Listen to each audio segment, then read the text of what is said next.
people are joining us. What am I looking? Someone said I'm looking a bit what? Blurry on, unless you have some. Well, that's because it's 5:30 in the morning here, and I just woke up. All right, let me see if I can unblur myself. I think it's Chris has probably just got you on soft focus. That's more likely. Well, it's all the filters I use to bring out my youthful side. It's the Vaseline on the camera trick. Oh, I didn't know about that one. Okay. Oh yeah, that was the original filter. Okay. Yeah, definitely. All right. Well, hopefully it's a little bit better now. Partly it could be the lighting in this room because it's still dark outside here, and the lighting's not so great in this room. But we'll see if it improves as we go. All right. Steve, with wine in hand, are you ready to go? Yeah, whenever you are. Amazing group of people. This is incredible. Well, yeah. People still coming in. We're up to about 174, so let's get going. So good morning, good afternoon, good evening, wherever you are. Kia ora, welcome. It's great to see everybody here. I'm Joel Porter, and this is Motivational Interviewing Beyond with our wonderful guest, Molly Magill, and my co-hosts, Kendell and Steve. So I guess we're going to talk about the upcoming book with Steve. We've got a captive audience here, or a captive speaker here, Steve, and we thought with the new edition of the Motivational Interviewing book coming up that it would be a nice time to just have a conversation with Steve. And there's the three of us that have some ideas and questions, and then there's 197 other people that might have a few questions. So if we don't have Ange here today, so if Kendell, if you can help, or Molly, if you want to help monitor the chat and the questions, it'd be great to get as many people involved in this conversation as possible. Absolutely fine. I'm happy to try and keep an eye on all the questions and ask them to everybody as well.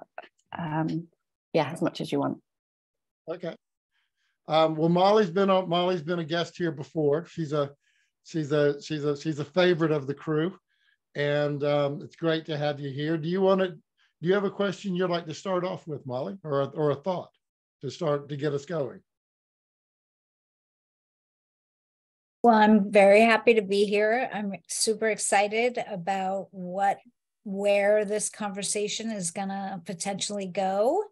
And it could be starting off with a hard one, but one of the thoughts I had in my head was really thinking about how the new version of the MI book is like, does or does not, or fits in with how our culture is changing. And at least like in academia, I see like a lot of rapid change. And I think all around us, we see a lot of rapid change. And I wonder how much of that is in the book. What sort of starting off with just as wild as you could and woolly as you can get. Yeah, that's wonderfully broad and interesting. And what sort of changes are you talking about, Molly? When I think about like people becoming much more attuned to language and having like a critical lens on the language that we use in everyday conversations and paying more attention to it, I think about the heightened attention to social justice and to empowerment and to just compassionate living. And so all of those things remind me of motivational interviewing, and it feels like these things have always been like MI has always been happening kind of in tandem with cultural changes that seem compatible, but that could be like just the lens through which I'm viewing the situation. But yeah, that's my question, my first question, and the broadest. Right out of the gate. Yeah. Yeah. And you're wondering to what extent this book might embrace some of the breadth of change that you've noticed? Maybe touch upon it, like from a content level, like how much it touches upon where MI fits in society or changes in society, among some of us. It's not among all of us. We're all not in a unified sort of direction, but. Incredible. So if there was a topic that could capture the essence of what you're wondering about, what might that topic be? How does MI4 fit in with changes we see in our culture around social justice, compassion, attention to language? Those are like a few examples. Yeah, they are. Yeah, I can see that, and they're not easily unified by a single phrase. And I suspect that, first of all, I can't answer it. Okay. Off the top of my head, but we could maybe find an answer by the end of the webinar, I hope. Okay. There's a broad question that different people in different places around the world would be looking at have different ideas about, but that could be a whole conversation for another webinar. But I understand what you're saying, Molly. These are changing times, particularly in the Anglo world, and I'll be interested to see. I got some ideas just from what I know about MI4, but I'll be interested to see how we get going with that. So hold that in mind, everybody, and as the conversation goes. I'm going to back it up to a more broader question, Steve. Mm-hmm. Why MI4? Why a 4th edition of the Motivational Interviewing book? It's a good question, Joel. Bill carries on. He doesn't turn corners, eh? He's carrying on. He must be a good, maybe 10 years older than me. I've turned 70 and feel like I've turned a corner, right? But Bill carries on in a straight line. So for him, every 10 years or so, we seriously consider this. And then the question arose, well, why would we want to write a new edition? And there unfolded a series of conversations between us. And out of those conversations came this 4th edition. Okay. So again, I don't have a simple answer to your question. I think by the end of the webinar, you should be able to feel reasonably comfortable about that, Joel. But if you don't, it'll be wonderful to hear how you do feel. Rosa Thomas in the chat mentioned the idea of starting with the definition of motivational interviewing. Through editions that evolved, the definition has evolved. Has it evolved in the 4th edition? I think for me, it's the most important element of this 4th edition that I still find profound and can't quite grasp the implications of. So I think it's a great starting point. Okay. So what is the new definition? A way of talking with people about change and growth in order to strengthen their motivation and commitment. A way of talking to people about change and growth. And growth is a broadening. As is the word change, because in the earlier definitions, they were focused on the goal of MI being to address behavior change. And then I remember exactly when it was 2009, in response to observations, critiques, and suggestions from close friends and colleagues in the MI community, we talked about removing the word behavior from the definition. That was in 2009. And I felt strongly at the time that that was a profound thing to suggest, and agreed with it. And indeed, there's a couple of people here in the webinar today that that were involved in those discussions and were very strongly influential. So like I wanted to say that, you know, before we dive into the implications of that change in definition, this is not just sort of Bill and Steve writing this definitive edition. There are many friends and colleagues over 30 to 40 years whose views are expressed in this. And I suppose also it's not the last word on the subject. It's not the only way of describing motivational interviewing, and it's certainly not the last word in it. If it was the last word, then the field would stagnate. So the fact that there are a host of unanswered questions, I think, is a good thing, and sincerely hope that others take the field in different directions as they see appropriate. But I suppose what we felt responsible for was creating some kind of broad and constructive framework that gives people the freedom to explore why, where, and how MI might be used. So I just wanted to say that from the off. It's not just the Bill and Steve 4th edition. This is just a guiding framework. So we have a couple of questions around it, Steve, if I can ask you. Yeah.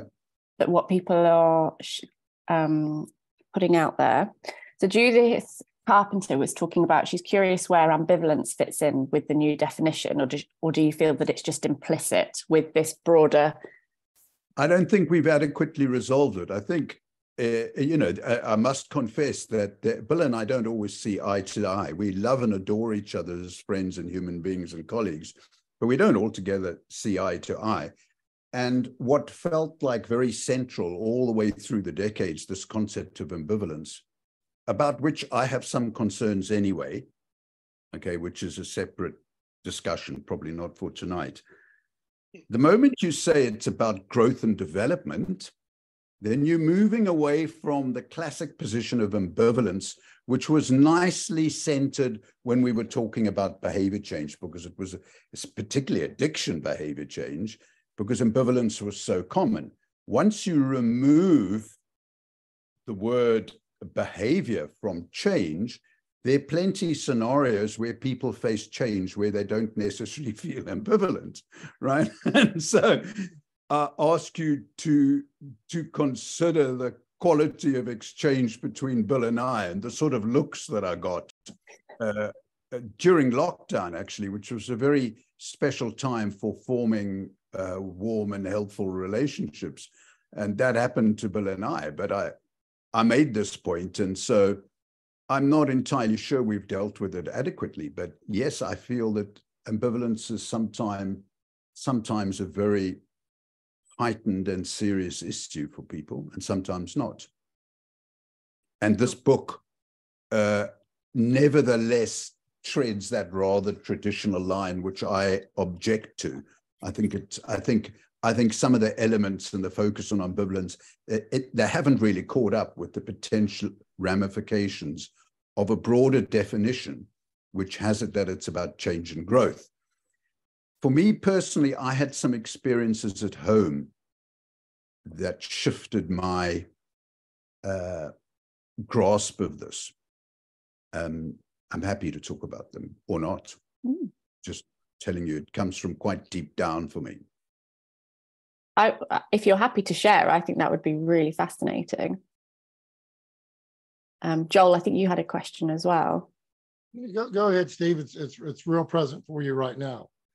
Yeah. Well, yeah, it's quite a few years, probably 5-6 years ago. But and Dave Rosengren will be he's on this webinar tonight, and he'll be well familiar with the exchanges with me about whether you can use MI at home, because in a way that is in the outer reaches of the application of MI. Actually, Molly's made it even wider. And that's why I couldn't answer it, Molly. You know, can it be used in the service of much wider political and social activities? I mean, that's, you know, but for me, using MI at home was always something I puzzled about. And when we had the definition around behavior change, it felt a bit like, oh, well, his room's untidy. Therefore, you use MI to effect behavior change. And the obvious problem there, which David Rosengren and I exchanged over the years, and Bill, is that it's my problem. I'm emotionally invested in that room being tidy, you know. So there's a problem there with not only my heightened sense of my lack of emotional regulation to begin with, but the fact that it's more my problem than his. Okay, so that in that sense it drew a blank. And then I asked David, I had an experience which I'll tell you about, but I asked David Rosengren about his experience with parent effectiveness training, okay, which comes from Thomas Gordon. Only for David to tell me that he grew up in a household of pet parents, parent effectiveness training. They were parent effectiveness trained, and he grew up in it. So I bought the book, which I think was called Parent Effectiveness Training. And in that book, I noticed that MI is just a very minor extension of what's in that book. And so for me, I settled into quite a comfortable perspective, which is that MI could be extremely useful at home if it is in the service of the growth and development of the child, not the clean room. Okay. And I was thinking this sort of thing when my daughter came home weeping, saying that she was having lunch in the toilet at school because every time she went out, there were anti-Semitic messages and videos and cartoons being shown to her, and she was extremely distressed. And I managed to sit on my hands and restrain myself from going up to the school and giving them hell and pulling my daughter out of the school, which was what the writing reflex was telling me to do. I managed to stop my oldest son, who's a police officer, who said that those kids are breaking the law, I'm going in there. Right. So we stopped all that activity and we asked her what she thought the best way forward was, and we would support her. And then it got reframed along the lines of, you feeling very victimized, but how could you turn this around so that you stand up for yourself? And it was a transformative experience for her. Absolutely transformative. Now, that experience persuaded me that all the skills of MI could be used in the service of promoting growth and change in this young person, as long as I remain emotionally regulated, sitting on my hands and resisting the writing reflex. So it was those sort of forces that joined and allowed me to sort of express this to Bill, and that's where that definition comes from. So it's the goal of MI is much broader, and I'm left with the feeling that we've only touched the surface here, because if we take this one for a walk, if we also consider that MI is used naturally in so many circumstances by people who know nothing about it, and as our friends on this webinar, Dave Rosengren and Chris Wagner, will point out, are they using it intentionally? Are they intentionally reflecting change talk? That's an interesting question.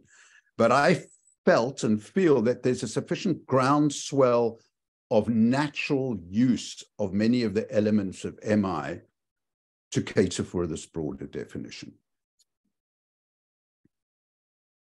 I wonder if I'm being clear. Yeah. To me you are. Yeah. Being a control freak from way back, I'm immediately wondering about structure and operationalization. And so you have like I'm thinking about two potential paths, the behavior change path, the broad change and growth path.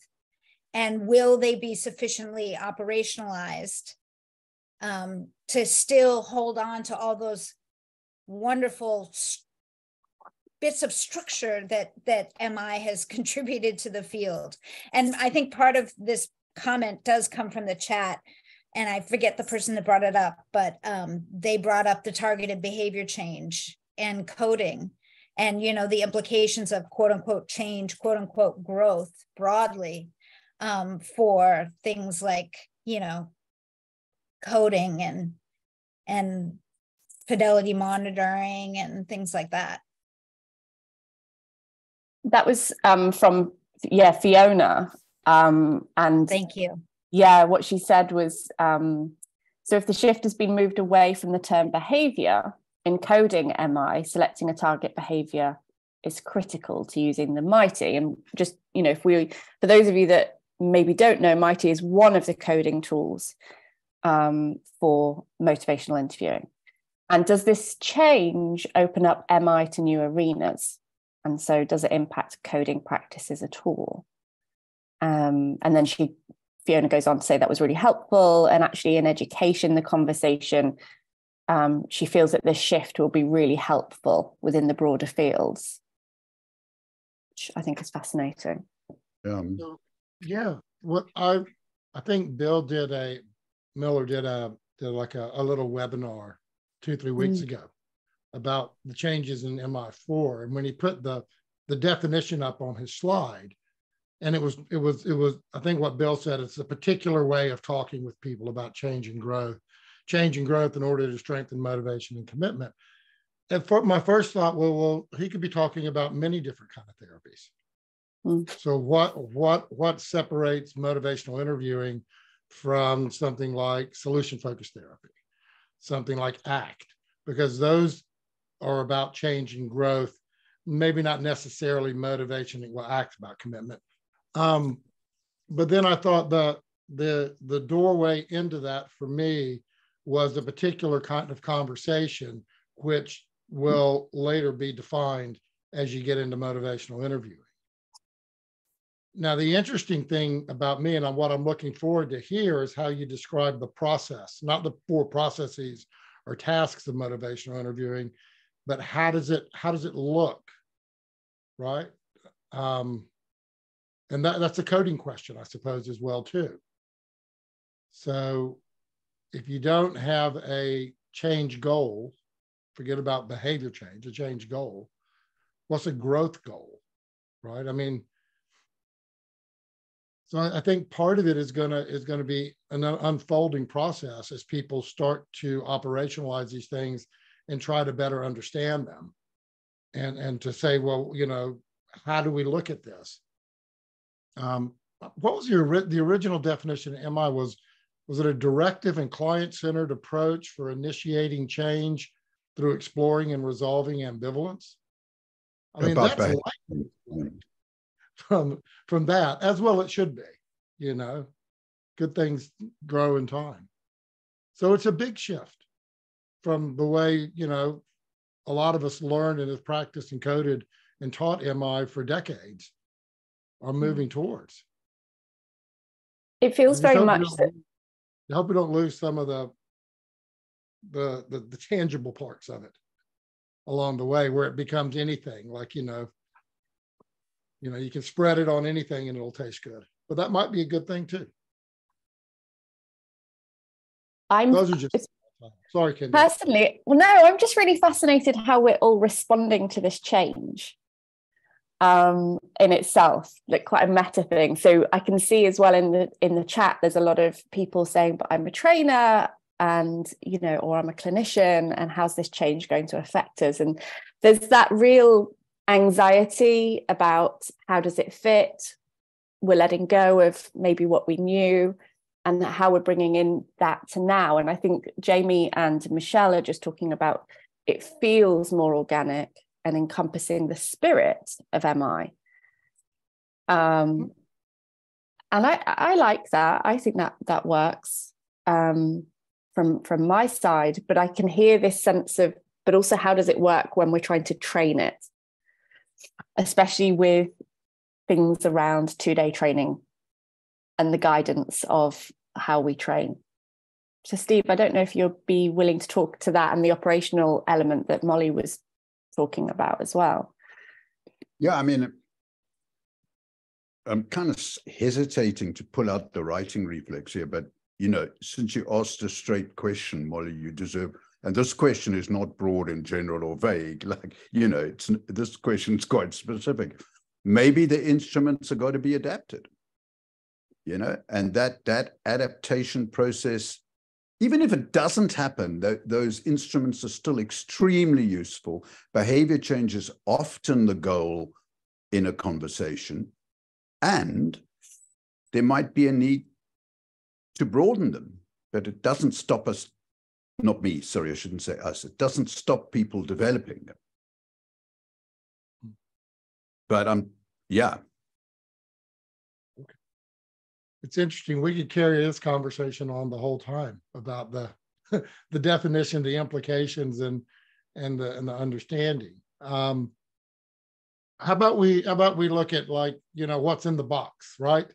So when people who've read MI3 pick up the book MI4, what are some of the things they're going to see that are maybe different, or that you guys have re-looked at, retooled a bit? Or as Molly said one day, repurposed. Yeah, not a huge amount, I feel. We set out to make MI more accessible and to use less jargon. Because with this wider definition, we anticipated a much wider range of helpers using MI. So, and I was looking at the book through the lens of what is helpfulness. It was that broad for me. And Bill served a very useful function of going, whoa, whoa, whoa, whoa, whoa, you know, this is MI. So we set out to make the book simpler and more accessible, given this wider definition. And in order to deal with the concerns of those with a more professional therapeutic orientation, we've got these like therapist boxes running right through the book that drop a little bit deeper into issues that we know of interest to therapists. So that's like a design and presentation matter which felt very important and potentially useful. We replaced the word processes with tasks. So that's quite simple. Okay. Just couldn't see the value in calling them something more complicated. Okay. They're tasks you carry out with people. We then hit a problem, which was that in the third edition, the word evoking was used in both the spirit and as one of the processes. And I felt this was a confusing error. So then we had a lot of discussion, okay, because we decided that obviously that evoking as a process is very powerful, or a task is a very powerful feature of MI that renders it perhaps a little different to client-centered counseling, or what Thomas Gordon was describing in parent effectiveness training. So we keep evoking as one of the key tasks, as one of the 4 tasks. The question then is, what's an alternative word for evoking that sort of captures the same quality? And we couldn't find one, actually. And in the end, Bill felt that the word empowerment was the closest we'll get to. Okay. And now empowerment can be interpreted in different ways, but we are quite careful to describe it in a way that's compatible with MI. Okay. So in the spirit, that's the one change from the 3rd to the 4th edition, that we have acceptance, collaboration, compassion, and empowerment. Okay. Works for me, but then I work in settings that are quite diverse, like on the side of a sports field. And I think what unites parents, coaches, teachers, therapists, and everybody is the joy of witnessing people feeling empowered and changing and growing, whatever the field. So that's a definite change.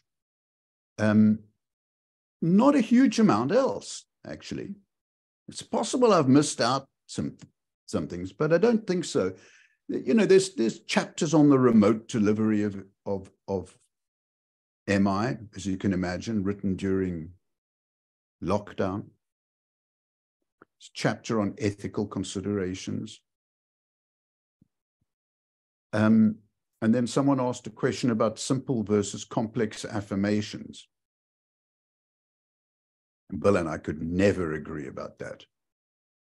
I mean, the disagreements were such fun and so serious that we just decided not to address the issue that I wanted us to address, which was the widespread dysfunctional and sometimes toxic use of praise in parenting and education. And he's got a much more sympathetic attitude towards praise than me. So, you know, so I got caught in a little bit of a dichotomy there between praise bad, affirmation good, and, you know, tried to create a continuum and all sorts of things. And Bill just said, look, no, don't agree. So we left it out. And then I believe it was Terry Moyes who came up with this distinction between simple and complex affirmations. I'm not planning to kind of go into the kind of minutiae of that distinction. I think you'll see the book's coming out soon, eh? Book's coming out soon in a few months' time. So that kind of lets me off the hook for having to remember every detail. But I think there's a very powerful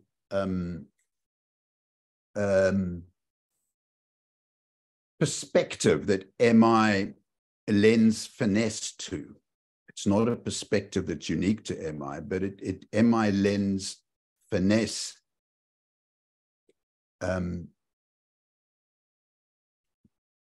to a view of people as having strengths and not just things wrong with them. And if that perspective is there in your heart and head, affirmations will come naturally to you. I do notice here, hang on, in the comments, Dave Rosengren says, I think envisioning is better. That's an interesting one. Envisioning is part of the spirit. Yeah, that's what Dave is suggesting. Well, Dave, you can't just throw that out and then leave Steve to wrestle with it. How about you join us for a few minutes and share your thoughts a little bit? Y'all keep going. It'll take me a second to find him.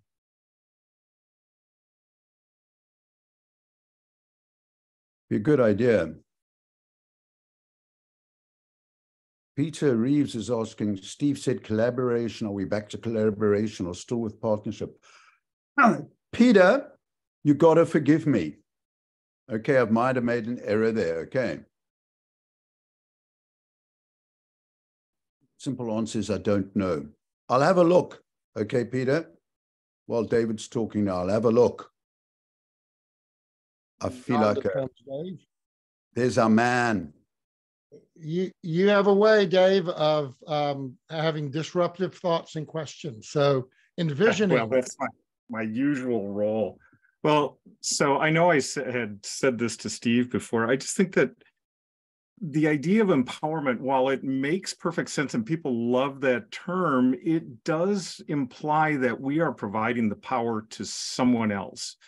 And that's what that definition implies if we look at the primary one versus the secondary one, which is more helping the person recognize it within themselves. And it seems to me that something along the lines of envisioning is just much more accurate. We're assisting them in seeing it within themselves and claiming it. It's already there. We're not providing it to them.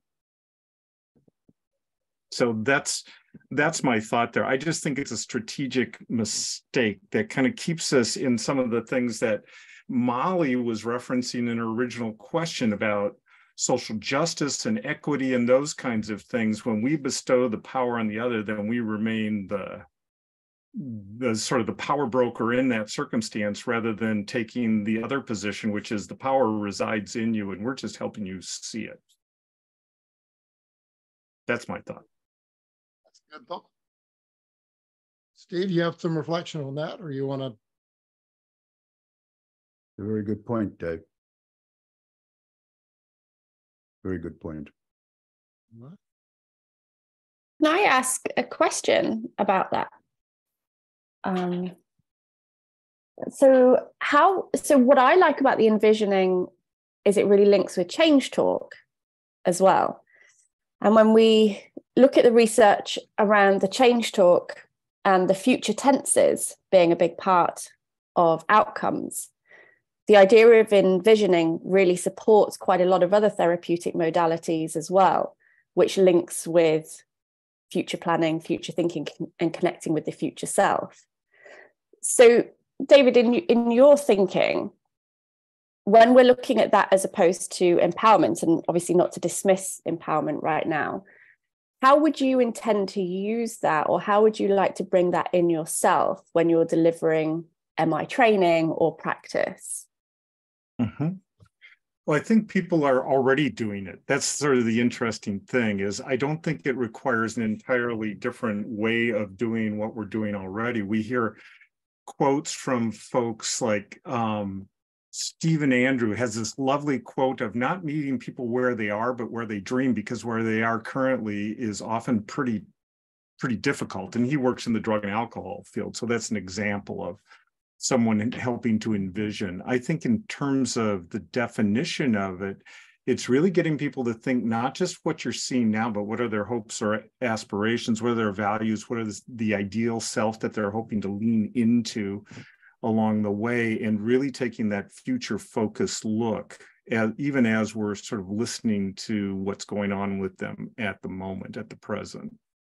So I think you're spot on. That's a future-oriented kind of way of thinking about all of this.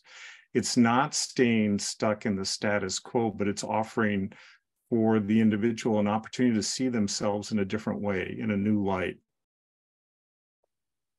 And for me, what I like about that is how that actually links with empowerment. Mm-hmm. That as a clinician, we're looking to empower our clients in order to feel able to actualize their future self, mm-hmm. or to connect with their future self. And I guess that sometimes that ambivalence or that dissociation or disconnect from who we are now and who we are in the future, part of MI is building that intrinsic connection with who I am right now is also who I intend to be in the future, or who I am in the future. Yeah, that's a really good point, Kendell. I think and this is where I get into sort of semantics around that. I don't think it's empowering them. I think the power is already there. They just feel the power in a way that they haven't experienced it before. And I just want to firmly keep this sense that doesn't reside within me, it resides within you. And through the work that we're doing together, I'm just holding that up for you to see. I can see it, but I know you don't quite see it yet. Yeah, that's beautiful. That's really beautiful. And there's a lot of things coming in the chat, so I'll just step back and read the chat. And Steve, I don't know if anyone else wants to comment. And feel free to take me off, Steve. I didn't want to derail discussion of MI4. It's just one of those things that I feel strongly about. You're doing exactly what we were hoping we wanted to do, with have a nice broad conversation. Okay. How do I don't want to kick you out. So can you take yourself out? Because I kicked a couple people out in the last webinar when I depromoted them. I don't know how to do it. Ange isn't here. So if you could, I'll play around. Feel free to kick me out, Joel. I'll just join again. Okay. I don't want to do that though. I just want to, Anne, no, excuse me, Anne, I might be saying your name wrong. So Wittevrongel is asking in French, is it envisioning? And that she's not sure of this word. And I just want to say that I think other people might have answered this, that it's envisager. So I don't know how that works. For those people that are better at French than I am, I should be better. Can somebody help Anne just clarify what this word means in French as well? Would that be right? Okay, do you get it, Anne? Okay, that's good. I should know. I'm Belgian, so I should really know, shouldn't I? But I'm not very good at it anymore. Okay, Right, Steve, sorry, take it away. No, I was just wondering, I heard David say, I feel very strongly about this, and I'm puzzled about what he feels strongly about. We have Chris Wagner saying he's comfortable with empowerment. And he also likes envisioning, which is how I feel, exactly how I feel as well. And David feels strongly about this. And I wonder if there's any substantial difference if we constructed a piece of dialogue or even had a dialogue with somebody, whether there'd be any difference between how we view a constructive helping conversation informed by MI. I'm not convinced. And, frankly, so you can see I'm not particularly anxious about this, because if you're a trainer, share this distinction with people.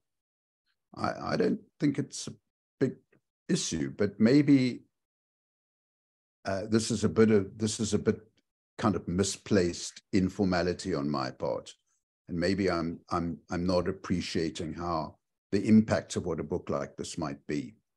Maybe, but well, Steve, Michael over in Australia, one MI trainer, said that he recently has done a couple trainings after listening to Bill's talk about the 3 to 4, and the Mint Oceania had a mini forum, and they talked about this. And Michael said that the more accessible language and a broadening of MI as a way of operationally all helping relationships, as a way of doing everything else, seemed to land with the audience in a much more profound way than I had experienced.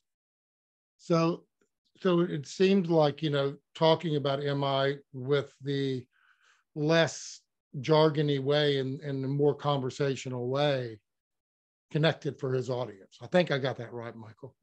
Certainly you'll correct me if I'm wrong. But I think there's something to that. I think it is a more engaging language that you and Bill have pushed forward in terms of trying to explain motivational interviewing. If that makes sense. Yeah, and I see Jamie saying he loves the word evoke, and he uses a slide with a seed sprouting into a plant. Well, and Jamie, me too. And that's the core evoking process or task that is at the heart of MI. In other words, if you adopt that spirit, and by the way, I made a mistake. I'll come back to it. There was a word in the spirit which is as it was in MI3, okay? I'll come back to it. But if you adopt that spirit, then that beautiful seed sprouting metaphor becomes relevant as the conversation unfolds.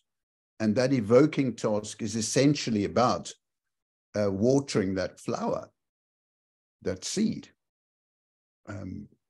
I think there was a problem that Bill and I couldn't resolve, which was that, do you notice how MI was originally focused on ambivalence about change, sort of aligned with the stages of change model in the 1980s and 1990s.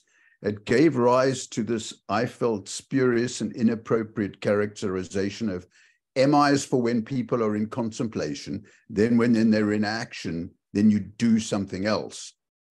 And I've always felt this was inappropriate, spurious, and oversimplified, simply because when you talk about plans with people, you notice that same ambivalence. And if ever there's a scenario where the writing reflex can be dysfunctional, it's when you're planning with people, because you're just dying to tell people what to do. So in the planning task, evoking is what you do.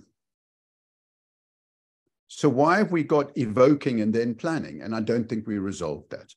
Okay, so there's an area for future development. We tried in the discussion lots of different ways of doing it, like abandoning the distinction between evoking and planning and just calling it evoking. And sometimes you're evoking why someone might consider a change. And you might also consider evoke how they might achieve that change. And I got pretty close to winning on that. We use that why-how distinction quite a lot as a way of simplifying the language. And I got close to agreement about abandoning that distinction, but not all the way there.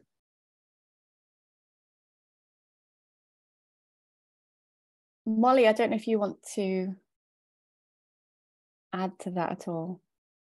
Well, I think Steve would agree that they're not supposed to be full distinctions anyway, right? Isn't it like a Venn diagram? Yep. It is. But there's a problem with evoking one task and then planning another task as if they're distinct, when the verb evoking describes an activity of watering that seed that might be in the planning process as well. And we deal with that. We get around it by reminding the reader of that, but it felt like a conceptual problem that we didn't resolve. And okay. But the continued parallel process is being, very increasingly sort of mindful about language and the implications of language, the term empowerment or envisioning, and what are the implications of it. And it's really what we make of it and how we define it to a certain extent. I mean, we obviously have to do our homework and look at the origins of particular words and trace their roots and figure out which is the best one to use. But it seems like as MI has evolved over time, that has been a big part of the process. Yeah, I'm surprised it took us so many years from 2009, to be honest with you, Molly. I'm quite surprised how long it took us from 2009 to fully absorb the implications of dropping the word behavior from the definition. I'm quite surprised about that. But there you go. Change it. Well, I wonder if the process here, or part of the process here, is beginning, and maybe I'm just fixated on operationalization, which I totally am, but is operationalizing that other side of motivational interviewing, that the change and growth side, right? The behavior change side is nailed down pretty well, right? I'm not saying it has arrived, but there's a lot of great tools and infrastructure there, as opposed to this other piece when people are saying, well, the behavior, there is no behavior change on the table. I'm still using MI. It's a lens through which I see treatment. It's a lens through which I see humanity, and what does that look like? And do you need to create a level of precision there so that you can train it and replicate it and discriminate it? Do you need to discriminate it or not? I mean, we seem to be discriminating the two. What's your gut feeling here, Molly? About what? About this issue of, for example, measurement, given this wider definition. My biases are so biased that that I'm going to want structure and precision and key terms. And so, yeah, it's exactly what I said, that this idea of, a lens through which to see treatment and humanity, right? Because it really is both. You can't, if you're being genuine, you can't separate the two. You can't separate how you are in treatment from how you see humanity. So, and people for years and years and forever, as long as as MI has been evolving, people have been holding on to so many pieces of the spirit that that this is a force in motion. And so, yeah, my gut is just that some of that structure and operationalization might be a force in motion and a very big, or some part of what's happening in MI4, since I have no clue what's happening in MI4. Or maybe it's MI5. And then, yeah. No, yeah.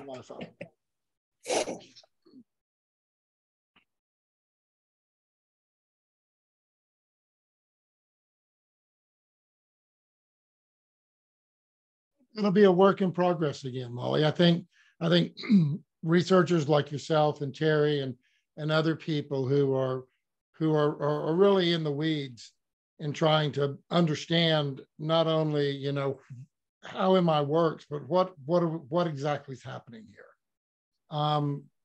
And maybe with a broader definition, there's more space to explore because you're not as grounded as to behavior or specific things. So you might look at change and grow and try to expand that a little bit more. Maybe a growth conversation is going to sound a little bit different than a specific change conversation. That, you know, I want to quit smoking. You know, that's a change thing. I want things to be better in my life. I want to be a better parent. You know, those sorts of things. That would be kind of a growth conversation in my mind. But the techniques of MI are such that both are outputs. So the envisioning and the empowerment and the seeing oneself differently is an output of a behavior change conversation, just by virtue of what you reflect and how you sit with a person. But MI is such a big part, at least for me personally, of like teaching me how to sit with a person, of how to see those things. Well, if you think about it, I mean, I'm the psychotherapist, and at the end of the day, you know, however you get there, a primary goal is the behavior change. Right? Insight's great, but if I don't put it into action and do something different, then what's changed other than I'm aware of this thing that's happening in my life, but it's still happening and I'm not satisfied or happy with the way things are going. You know, making a decision could result in a behavior change or something different happening in my life. So I'm with you on that in that sense. I just wonder if the process or the conversation might be different. I remember when we kind of moved in MI towards like broadening, you know, MI is more than maybe just a behavior change, but making a choice or to do something, move in a different direction.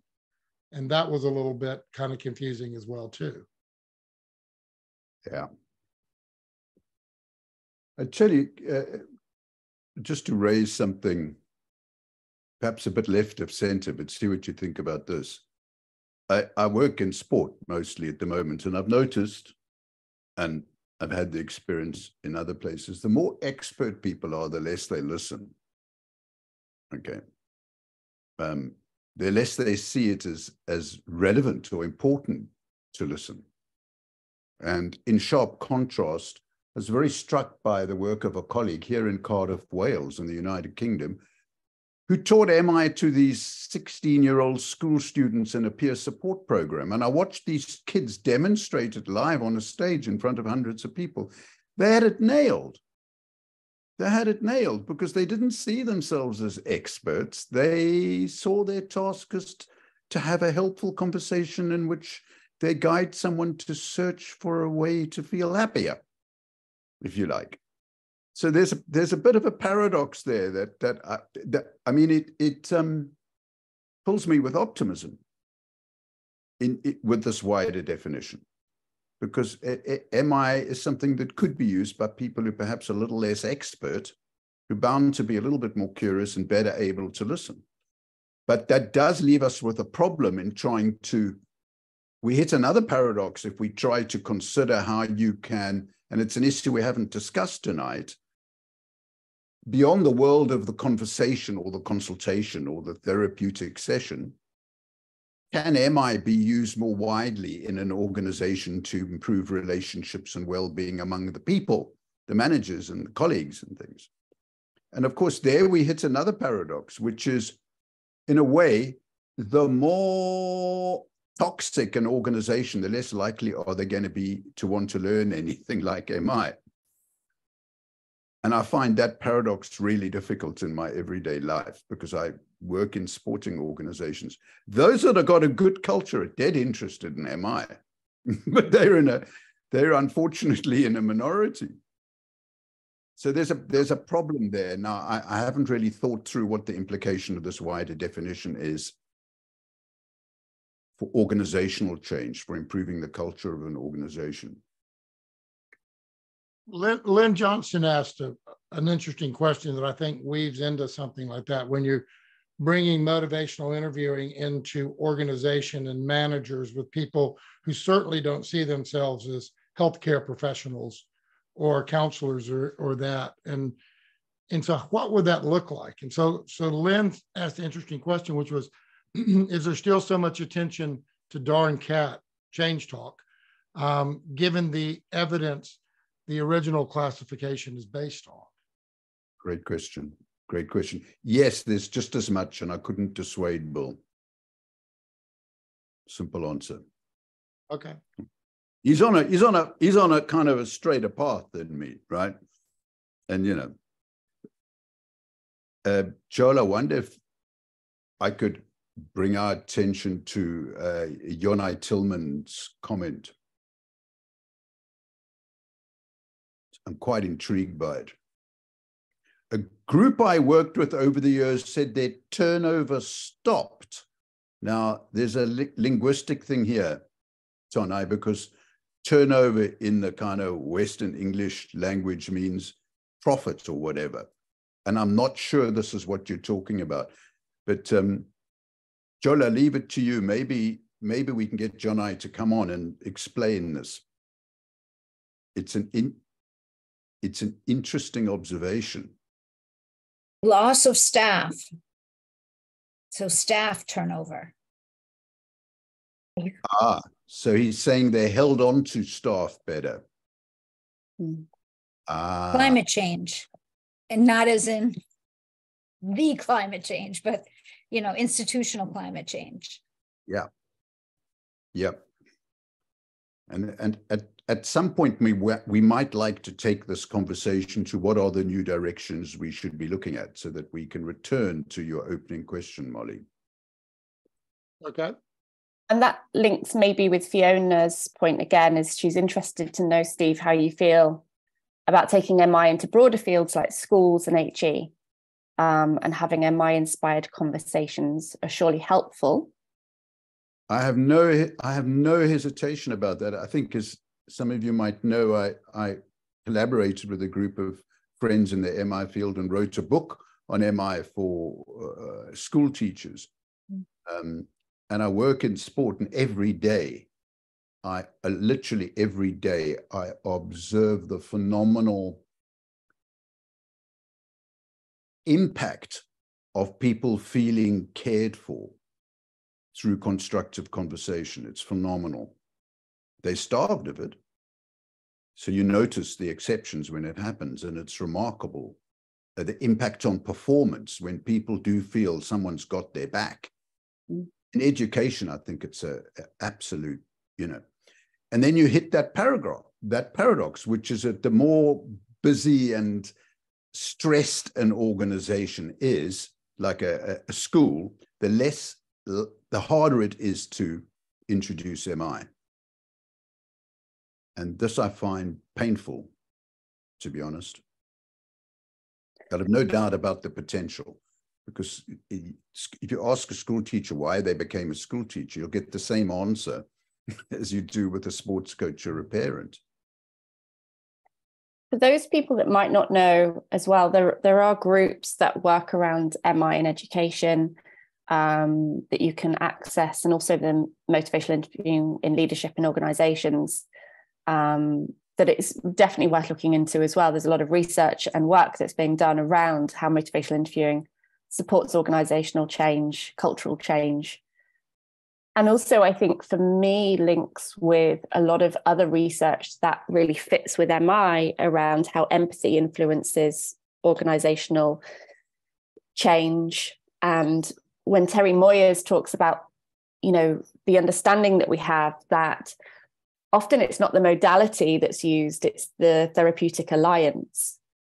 That's the thing that can make a difference. And from an organizational perspective, the research is also very strong on the fact that it's about the relationships. and it's about those conversations that are being had. That's what makes the difference to people's self-awareness and self-engagement and engagement in organizations. So yeah, just for those that might not know that the Milo is out there, here's the link. And there's also MI in Education as well, I think, isn't there? There is one somewhere. Thank you so much, Kendell. I haven't kind of taken a dive into MI and organization, so excuse my ignorance in this question.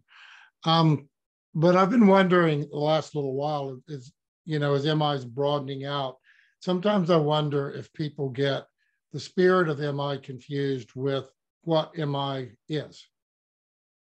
Like, in terms of having better relationships with coworkers or people in the community or things like that. Maybe what we're trying to do is create better, to use your words, Kendell, therapeutic alliances or relational alliances with the people around us, but not so much worrying about the change talk kind of stuff. We just want to have understanding, compassionate, accepting conversations to kind of better understand someone's point of view and what's important to them. And people will call that MI, but if you put it through one of the coding, sessions, it would probably code out as a warm, empathic conversation that's low in cultivating change talk and low in softening sustained talk. So just to thinking about that, so I guess for me, if you look at the global scoring of and again, I know that some of us were using the mighty coding as a tool, and it's only one tool of motivational interviewing. But if we're looking at it from that sense, then if you do the global side of it well, so the spirit of MI, surely as part of that, the evocation, if the evocation is truly there, so it's those 4 elements, and I know we're changing evocation to empowerment as well, but bringing that in, that's the bit that I often see is missing. And when somebody is stepping into that evocative space, that's when the change talk starts to occur, because I'm really curious about evoking your intrinsic motivation to change or your intrinsic desire to grow. And for me, that's when that automatically starts to kick in if we're skillful about it. So my understanding is where it's actually, there's elements of the spirit, so the empathy, the collaboration. But what's often missing is the genuine desire to help somebody grow and connect with their internal self that is wanting to change. I don't know if that makes sense. It does. So are you agreeing with Joel? Yes. Okay. And also no. Yes, I am agreeing with Joel, but also recognizing that the behavioral stuff, I think when somebody is truly within the spirit, the behavioral stuff starts to occur with some refining, obviously, in coaching. What do you think, Typical Joel? Conversation between us. You agree and disagree with me at the same time. Yes. Yeah, that's kind of standard, isn't it, for me? Hey, Molly, do you want to take a look at there's a question. Yeah, Lynn's saying, how much variance does cultivating change talk and softening sustained talk actually account for? Was that the question you were talking about, Joel? Yes, exactly. I just wondered what Molly question that is. That's a great Molly question. My sense of where the question is coming from is that the relative amount of variance that technical aspect accounts for is probably small in comparison to the amount of variance that potentially the relationship accounts for. That's my guess, but small and variable. And I could get into lots of technical details as to why that is the case, just from a measurement standpoint. I mean, I feel like change talk is a tough road as far as getting that variable to fulfill its promise is such a beautiful construct. And then as a predictor, it's tough. So yeah, I would say that it's a pretty small effect size, and the research on showing the predictive elements of empathy has been kind of in MI has been I'm not coming up with the right word, but it has barriers due to the measure and the Likert scale for the empathy measure, and the fact that the majority of the research occurred. This is my, I don't know, opinion, probably shared by some, disagreed by others, but is occurring in the context of clinical trials where you have restricted range. And so,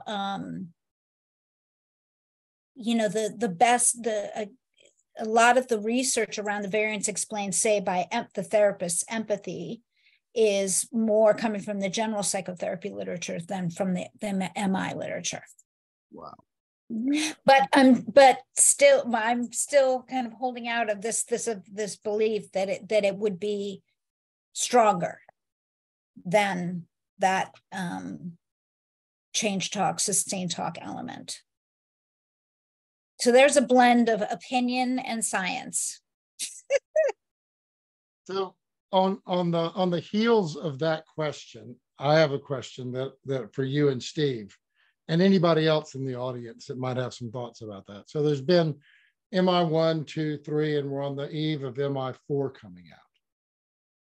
Is there any evidence to point towards or to indicate that MI 2 is more effective than MI 1, or MI 3 is more effective than MI 1 and 2?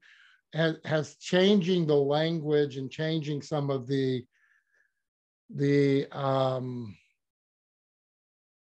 thinking around change and motivational interviewing, has that actually affected outcome when it's kind of been practiced in a very similar way?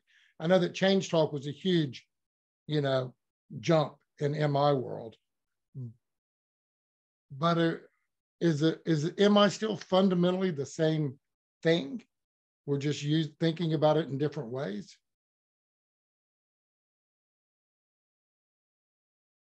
You're asking two questions there. One is about what are the distinct differences between these two different editions, and I really, it's not, the editions aren't an intervention, so your question's difficult for me.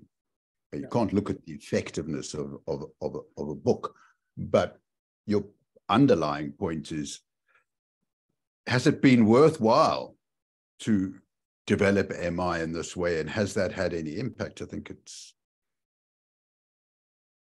I wonder what other people think. I think it's been worthwhile, but is there data to support that it's had a positive impact in terms of outcomes? No, yeah, the only way of telling that, Molly, do correct me if I've got this wrong. If you find that MI is incredibly helpful in the home in helping children grow, would that answer your question adequately? In other words, with the widening applications of MI in increasingly wider circumstances, if there's evidence that a teacher does a better job having been trained in MI, wouldn't that answer your question? But I don't know, Molly. Well, I've got maybe two answers. One is just from the standpoint of randomizing, therapists trained under MI2 protocol versus MI4 protocol. You can barely get cognitive behavioral therapy to perform differently than motivational enhancement therapy. So if you have two subtly different versions of MI, chances are you're not going to find a difference. And if you do, it's going to be for certain people on certain outcomes and so on. So there's, one thing to just say, it's a hard question to answer. And then the other thing, which is more to Steve's point, and probably a digression, but I notice that it is so much easier to teach MI to graduate social work students than it was 10 years ago. And I do not think that I'm better at teaching it. I think that the students are changing. And that gets back to my first question, which is around this idea of like, how does MI fit with forces that are already in motion and us as human and how we change as humanity? And yes, I recognize that I have a particular lens through which I'm seeing those changes, but my students pick up MI really quickly now. And it's similar to what you said, Steve, about the children, teaching children. And it's like, yeah, because the children are different somehow. And these concepts are resonating with them. And maybe that has nothing to do with Joel's question, but there you have it. I don't think it's a straightforward question, to be honest. But I agree with you too. I think, people are less, so I've been training MI for about 20 years now.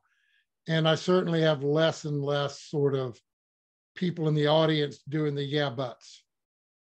Well, yeah, but this, particularly when the alcohol and drug world, when you start talking about spirit and evocation and working in partnership, and doing reflective listening.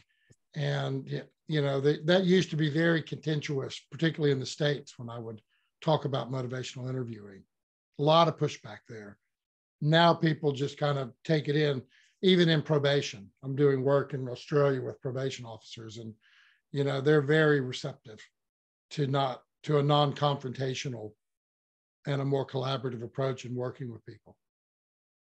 And it's similar to the way MI was kind of compatible with the stages of change and how those shifts were occurring, where just the simple concept of motivation not being, a static state that is action and actually being a continuum, and how, MI was compatible with that. I think there are similar things happening now. So it does link to the question of like, is evolving it and having a fourth edition worth it? And because it's moving with other, it's cross-fertilization with changes just in our world. And yeah. I'll stop there. Yeah, and it's been a bit of a puzzle to me, just in one particular context in which I've been privileged to work, which is in Southern Africa, in circumstances where people are really up against it. The patients and clients are really up against it in a system that is not well developed, and where practitioners are disempowered and burnt out and browned off. And yet it seems to strike a chord with them. And so that's very heartening. Why do you think it strikes a chord? I'm going by the experiences of friends and colleagues out there who are doing the teaching day to day. And I'm sure it's a topic that's of interest to you, Kendell, which is that they feel a weight's lifted off their shoulders. They don't have to solve everyone's problems. Mm. So it focuses on their well-being is the starting point. Yeah. And it kind of explains why I've had 2 cricketers in the last week whom I mentor, and the conversation's supposed to be about cricket, right? Completely separately and independently, they must have looked me up in Google and said, how can I learn motivational interviewing? And then when I go and chat to them on the side of, what's that about? They say, oh, well, basically they've been at the receiving end of enough brutal conversations themselves. So much so that I think some of you know that I've in my grumpy old man state, I sometimes think we should create a field called homology, as being there's helpology and harmology, if you like. There's a lot of harm being done, and I don't think adequate attention is being paid to it, to be a little bit militant. But could I highlight something that I believe has come up in the chat here And I believe it was our dear friend, and I'm trying to find the post, Merav Devere. Okay. She's done action research in organizational settings. Where's Marav? Oh, there she is. 2006. And she's saying that this is an organizational, cultural, and political issue rather than a psychological one. And I think she's quite right. I really agree with you. And it struck me working as a psychologist in sport that what they really need are sociologists, not psychologists. So it kind of carries a certain call to humility there, because, you know, MI is about conversation, but I sometimes wonder whether it's best presented as, look, this is about a social matter. MI is like a fuel that helps social exchanges feel healthier. Because there was a question about how would you do this in an organization? And then I kind of feel that it's not such a big deal. You know, this distinction between the Rogerian and the forward-looking momentum of MI, because I find you can say to people, look, sometimes the conversations are just about how people are feeling about stuff, in which case it can be helpful to listen to that. But sometimes the conversations are forward-looking. And where they're forward-looking, there's some serious evidence that you can develop skills that make a difference. I don't know, am I gabbling on? No, you're not gabbling on at all, Steve. I'm just having that roam through my head and what that might look like and sound like. And at some point, it's like a conversation starts out with goodwill and good faith, and then evolves into more of a motivational interviewing conversation, depending on how it unfolds. So if I'm knowledgeable and skilled at motivational interviewing, that doesn't mean I need to do it. I just need to see if there's an opportunity to step towards it. If I'm thinking about it being an organization, if I'm a manager and I'm working with somebody.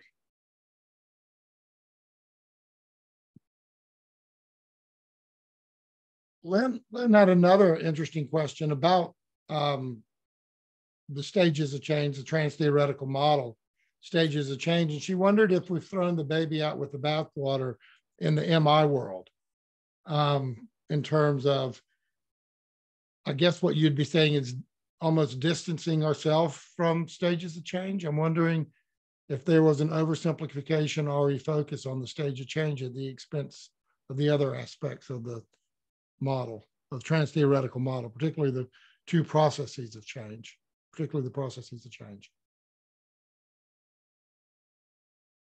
I mean, my understanding is that one is a theory about change, and you know the work that Prochaska, DiClemente, and Norcross did that was groundbreaking, and one is an MI's in intervention, and dare I say intervention at this point in time, is a way of talking with people about change that can be used with any model of change or without having a model of change, because there is no theory to motivational interviewing. And I don't, because in the first two editions of the book, there were specific chapters around the stages of change. And in the third, it wasn't there. And maybe people are interpreting it that, you know, you and Bill, in your writing, you're thinking of MI, have tried to distance yourself from being model-based, change model-based. Yes, certainly to the extent that we're not looking for a theory of MI. I mean, that's just been a consistent thread running right through it. I remember when we sat down to write the first edition, we had this immediate congruence that we shouldn't be the ones to construct a theory. There was enough work to be done on the practical front. Let's do it and leave theory to other people. Because no sooner we construct a theory, then whole hosts of academic activity then gets sucked into it, when really, let's keep to the practical. So that's been consistent all the way through.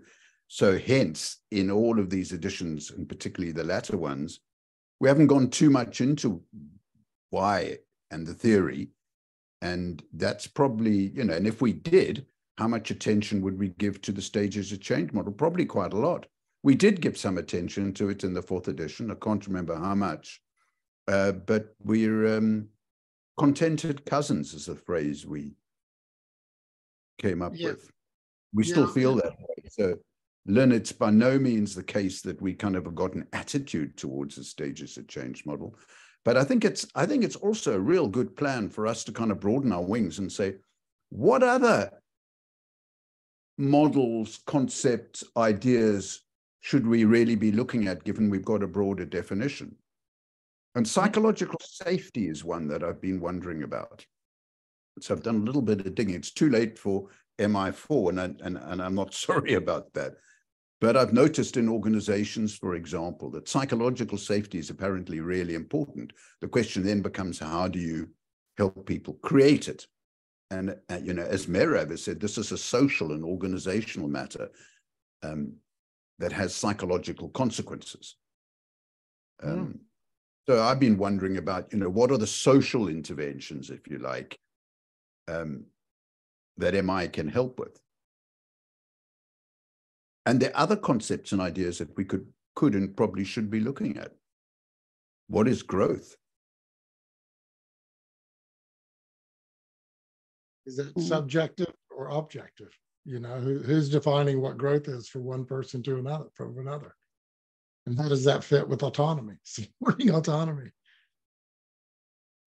And Hannah's saying that psychological safety is where she finds MI links with trauma-informed work. And for those of you that may have been in Chicago know that Merav and I are interested in the MI and trauma-informed intersection. And that's where we do our kind of work around psychological safety. And so, Steve, that sense of when somebody is psychologically unsafe as a clinician, if we're just looking at it from that lens, what does that mean? And how interesting from our lens, what can we do to support that? And what can cultures do? And when we then take it even wider, as Merav's talking about, into the socio-political world that we exist within, how psychologically safe do many of us feel, especially in climates, I don't know about in other countries, but in the UK, where we have contracts that are that are paid by results. So where clinicians don't get their contracts renewed if they're not getting results. And that can feel that it's at odds with motivational interviewing, because it's losing, in one way, control. That's how they feel.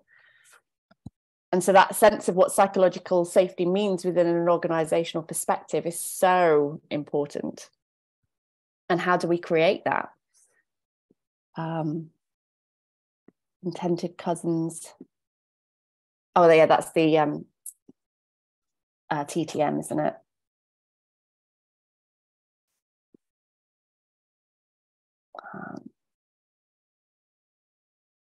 Sorry, I'm just looking at other things that people have written as well. So the evolutionary theory, definitely around status. I think it's time to open this up and consider any questions people might have. I hope we've done I hope I've done a half reasonable job. I think I hit the essence of the changes. There's probably some smaller minor ones. So Sandy Francis asked a question, Joel, if I can put that in. I don't know if Sandy's still there. Please do. That said there was a mention a while ago about congruence being discussed with a view for being included in this new book. And did it get in? And if so, why? If not, why not? Gonna have to ask Bill that. I know he felt very strongly about genuineness as being a piece that wasn't dealt with. And we had a long discussion about where genuineness comes in, and it comes in somewhere, not necessarily in the spirit, but he's gone into that in quite a lot of detail. He wrote those pieces, and I don't know about congruence. I don't think so. Well, you're stepping really towards person-centered therapy when we start bringing in congruence, genuineness, authenticity, which I'm all for. So, but I mean, that's a different move. It's a different pivot in terms of motivational interviewing, because not only are you talking about client congruence, you're talking about counselor congruence or facilitator congruence and the importance of that. I've been in an interesting conversation with Terry Moyers about how would you teach genuineness, because they identified it in a skill in their effective psychotherapist books, Miller and Moyers. And so we've been going back and forth. How do you teach somebody to be genuine? It's a skill, you can teach it, right? You know, but that's a whole nother conversation. I want to know what you came up with. So maybe we should get Terry on here and we should have a conversation about that as well. Yeah, I'll talk with her about that. There was another question as well. Arlene is asking, did you leave the firm as a part of acceptance and a core skill?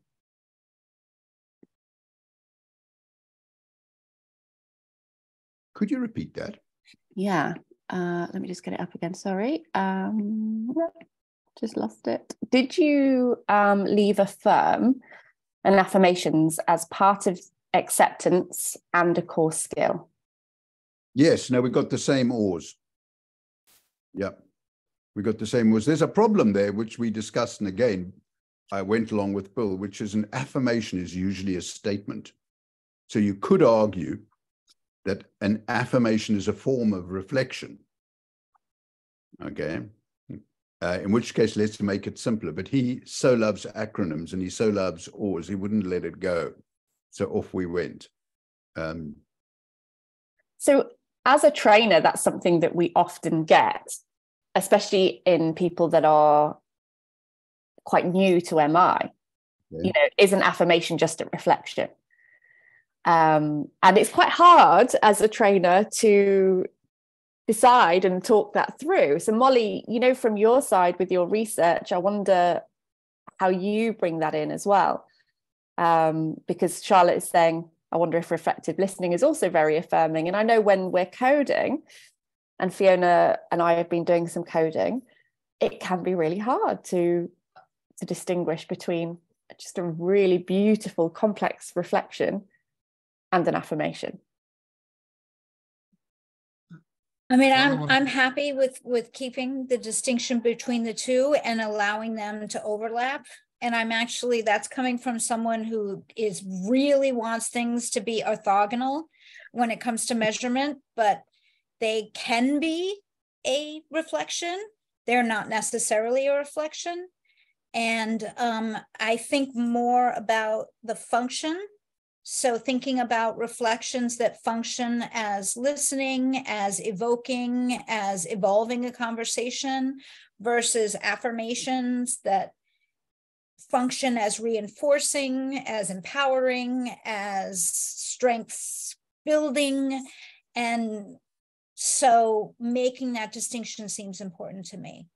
I think it was Chris Wagner who put in the chat questions or maybe statements around that the MI4 book is doing the simple versus complex affirmations and also speaking to directional versus non-directional reflections. So is that happening in the book or is that not happening in the book?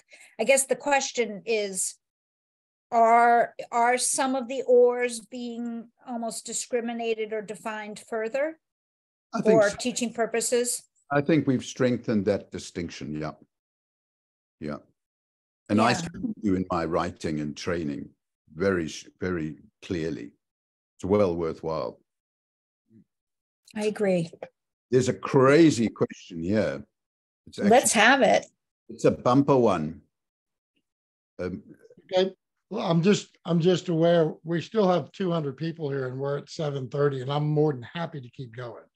If people are hanging in here, and I'm enjoying this discussion and learning from the questions and the comments and all of y'all. So, you know, this is good professional development for me.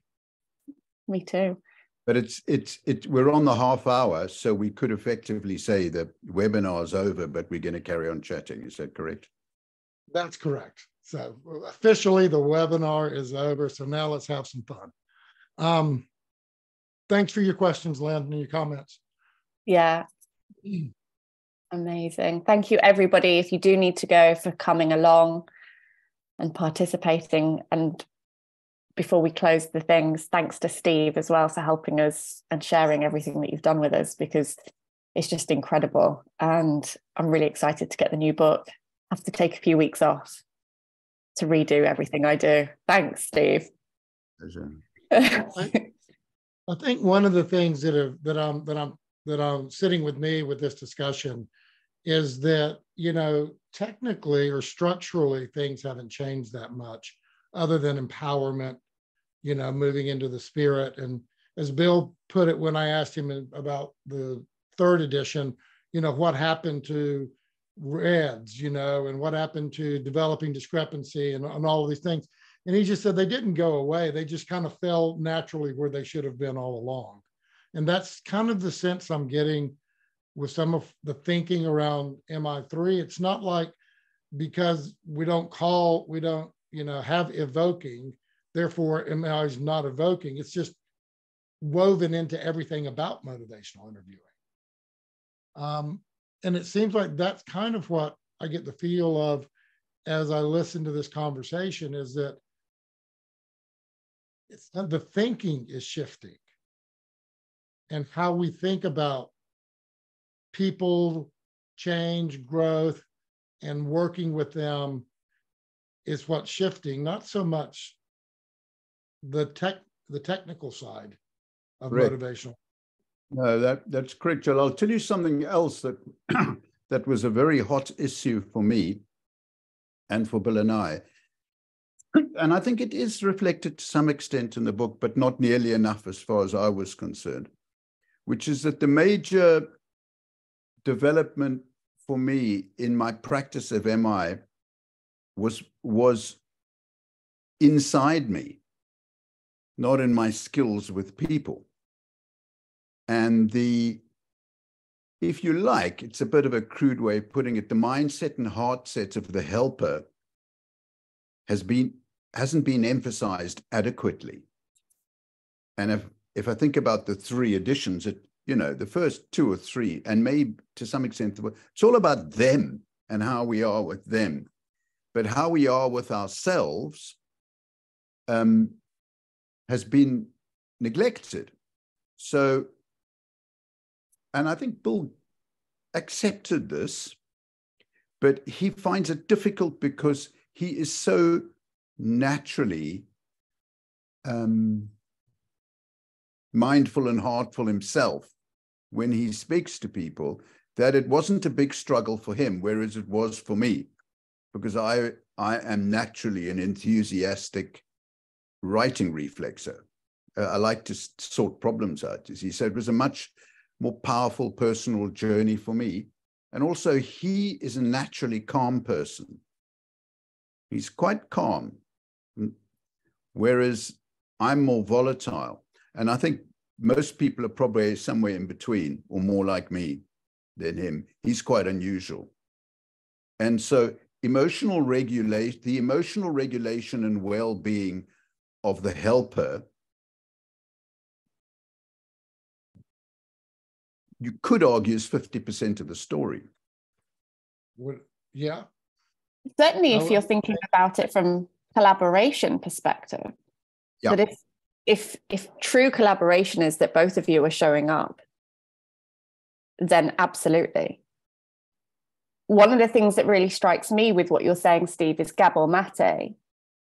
He talks a lot. I don't know if anyone knows Gabor Mate, but you know, he does a lot about the trauma work. But what he talks about is that a lot of clinicians are in trauma and have unresolved trauma, or that they're in active trauma. And on top of that, he talks about a lot of organizations and institutions. Now, for me, I work in the UK, you've got the NHS, where you have people in perpetual trauma by the institution itself. And so, of course, the clinicians they're not able to be as zen as Bill is. When we see him, Right. he kind of glides. Whereas, it's so our work often as trainers is to psychologically regulate and create safety for the clinicians so that they can go to their work and their patients and show up and feel like just a little bit more at peace and less traumatized. I don't know if that resonates with anybody else in the space, but often our work as trainers is doing an intervention. With our training is an intervention in itself. It's very Inception-like.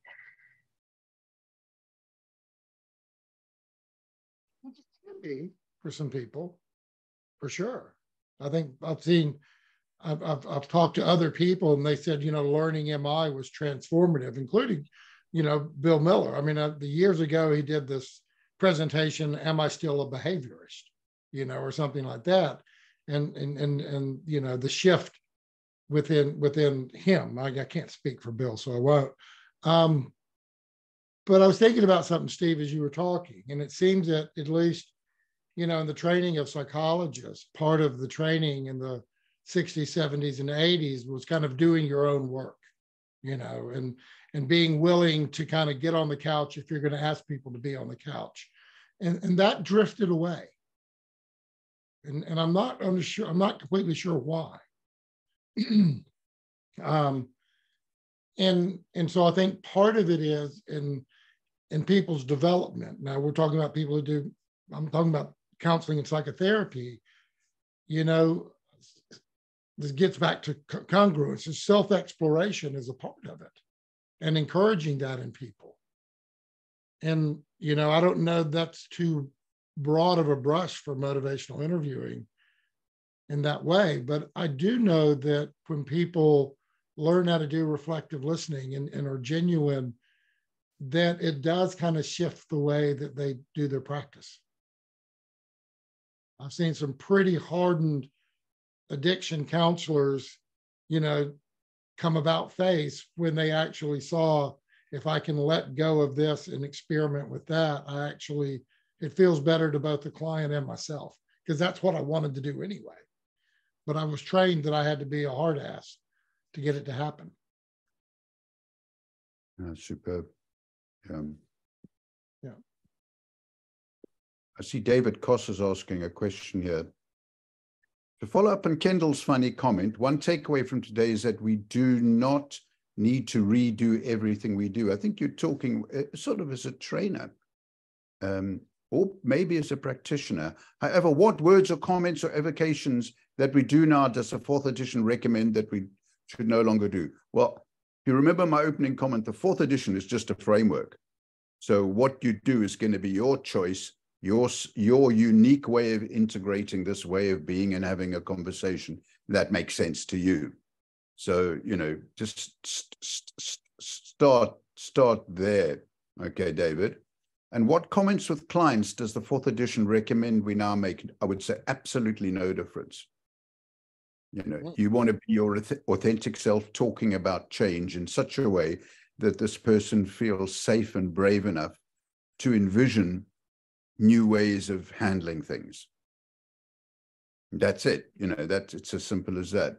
One item I've heard from outside this meeting is to emphasize reflections and affirmations to an even greater extent that is now covered in training. I'm not sure there's a lot of uniformity in training. I think there's probably a hell of a lot of diversity. Emphasizing reflections and affirmations, there is a bit of a puzzle here, which is if somebody is facing forward with another person they're helping, okay, so it's not client-centered counseling. I'm wondering what Molly makes of this, right? They're facing forward in a conversation about change. Let's say it's about behavior change. Okay, so we're in home ground here, Molly. And they're very good at asking these open questions about change. Why is it that you'd like to make this change? How do you see this working? And the person's envisioning. Is it essential to use reflective listening? Does that impact outcome more than if they just used open questions? And for me, this is like a hell of an important question if I'm doing training, because as David is saying, should we be emphasizing the use of reflection more? I've noticed over the years, I used to show off with our special treat, which is reflective listening. And it was almost like a special discovery or jewel that we've discovered. And I noticed my ego being a little bit over-involved in that, actually. And now I'm wondering, if you've got a gentle, kind soul who's exhibiting the spirit of MI and using mostly open questions, what's the problem? I think the hearing back is crucial. And I still see MI as a psycholinguistic exchange that creates a narrative. And so while the client hearing themselves is very important, the client hearing the therapist interpret, or reflect back what the therapist heard is also important. And together, those things weave a storyline, very much in the sense of like a narrative therapy or something like that, that is part, in my mind, that is very much part of the process, that hearing back. That's beautifully put. And so maybe reflection is important, but certainly not any more or less important in the fourth edition to the third. Just to return to David's question. Thanks, Molly. That was super clear.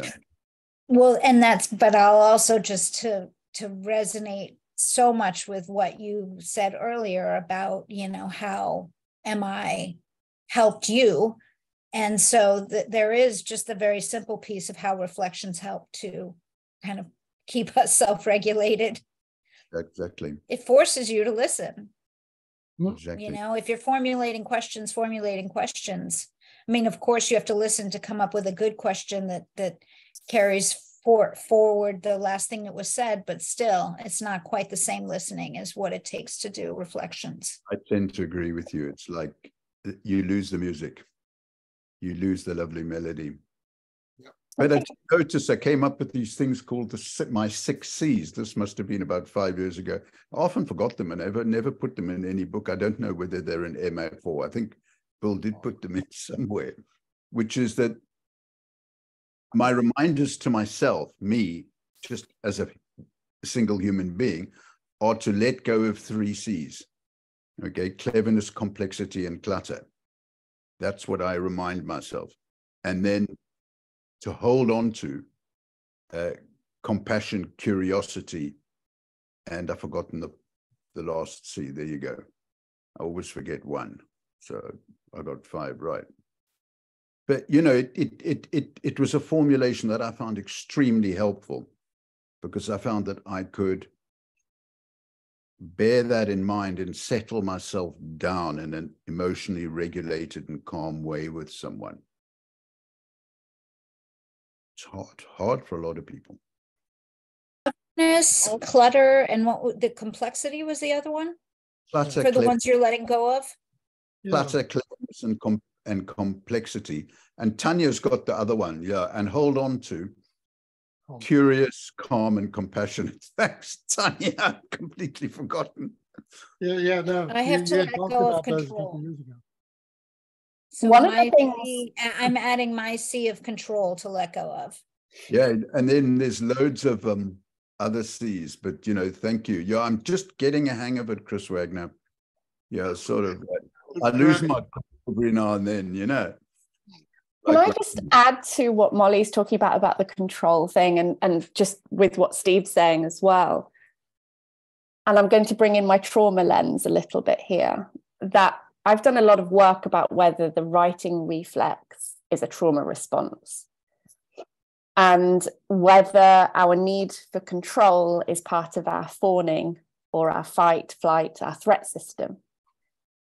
And a lot of the times when the clinicians, we notice that they're jumping into the writing reflex, there's usually a sense of rescuing coming from an internal desire to fix and to keep everything safe, as we all know is, in that way.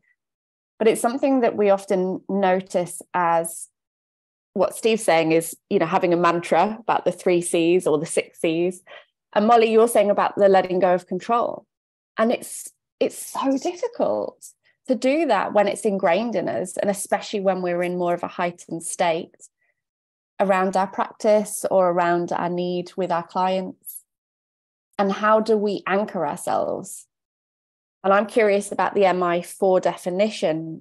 Feels a lot more in line with this idea for us being in a growth mindset as well as our clients. Yeah, not enough as far as I was concerned, but it's there.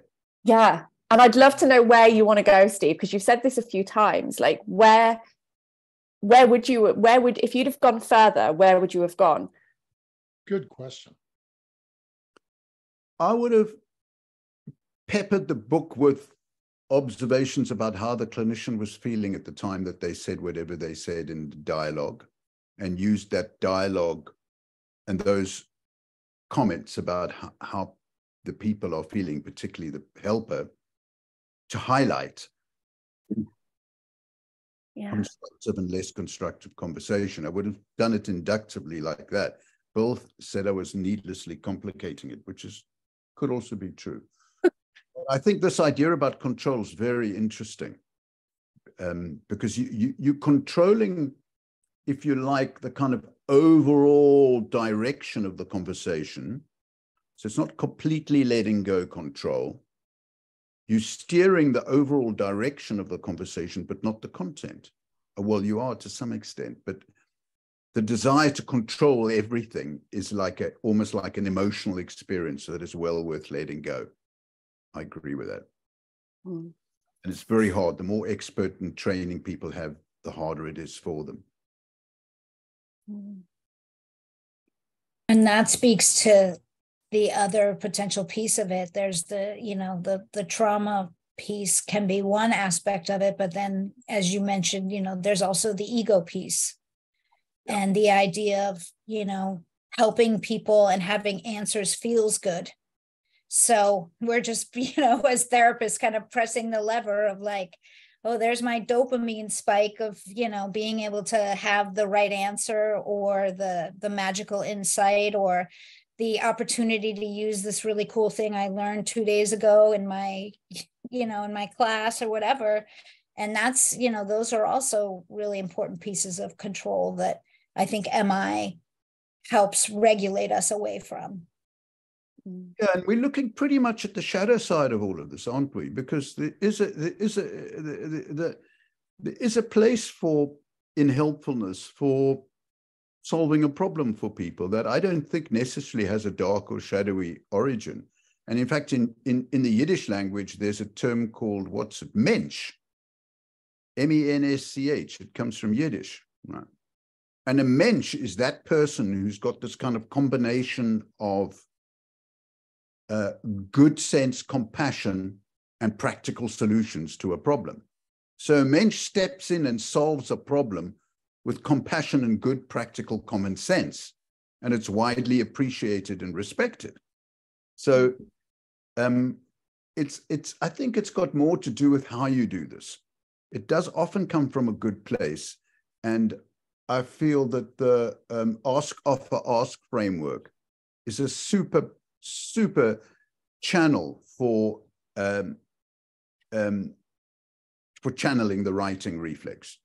Because you ask someone's permission, would you mind? And then, and then you're immediately regulated yourself and you're listening. So a little bit worried that there's too much shadow talk about the writing reflex.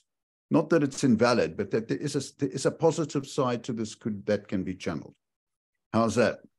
Well, I agree. And I think it's a signal to me that if I'm feeling the urge to jump in or correct somebody, and I think are y'all going to rename it the helping reflex? Fixing reflex he wanted. I went, so okay, sure, I don't care. Okay, fixing. So it comes from a desire to be helpful. Yeah. But it's that moment of going, I really want to correct, or I really want to jump in, or I feel like I need to defend myself because the person said, how could you possibly know anything about me? And I can go, okay, that's there. Now let me use that as a way to guide what I say next and what would be helpful. Exactly. And you want to be your authentic self. Yesterday, I was sitting with a guy who I've seen probably 10, 15 times. You know, he's a high-end elite athlete. We were sitting on a bench in the sun, and he looked at me and he says, "You never tell me. What do you think?" Bang, right? So I said, "You really want to know?" He said, "Yeah." So I said, I told him. I didn't go ask after ask. I just said, "You're asking me. Here's what I think." Oh, okay.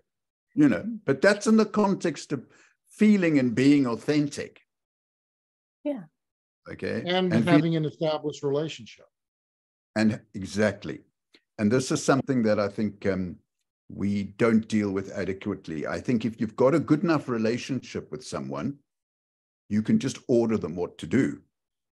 Michael Gervais, the well-known American sports psychologist, I went on his podcast and he pointed, and he's with the Seattle Seahawks and this, you know, he's like a real high-end psychologist. And he says he was on some kind of paddleboard marathon and he fell flat on his face and he absolutely couldn't get up.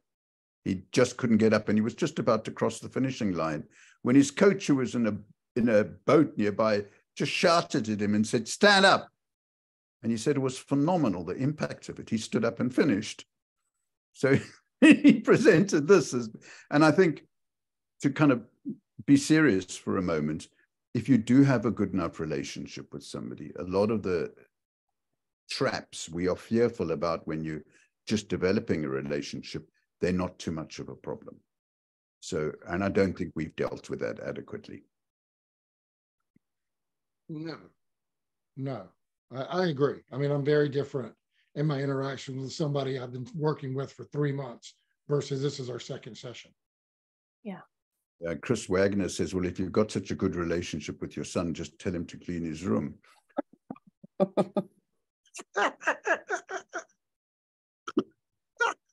I think it's time to wind down. Yeah. That's fine. We're almost at 2 hours into this. I stopped myself asking you to get Chris to come on and explain what he's saying, but I'm not going to. I already invited Chris to come on, and he said he'd rather listen. And nice. All right. Well, look. So everybody in the audience, thank you so much for coming along.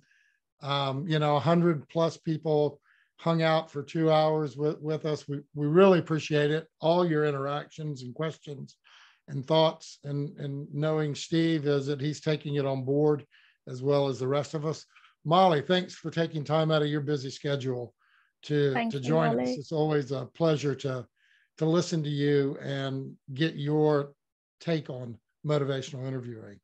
You really have a brilliant way of looking at it and articulating what you know. So it's very helpful to me. Thank you.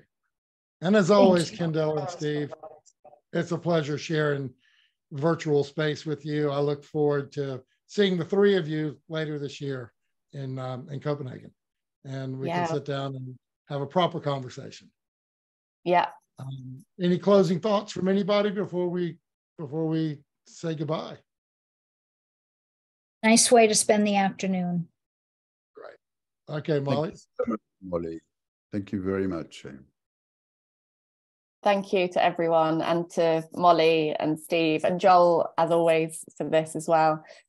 And yeah, it's a lovely way to spend, well, for me, it's my evening, and the same with Steve as well. And it's just lovely, and given me a lot of food for thought. So, yeah. All right. Well, and with that, we will call it a webinar. Well done. Bye, everyone. Bye, Molly. Be well.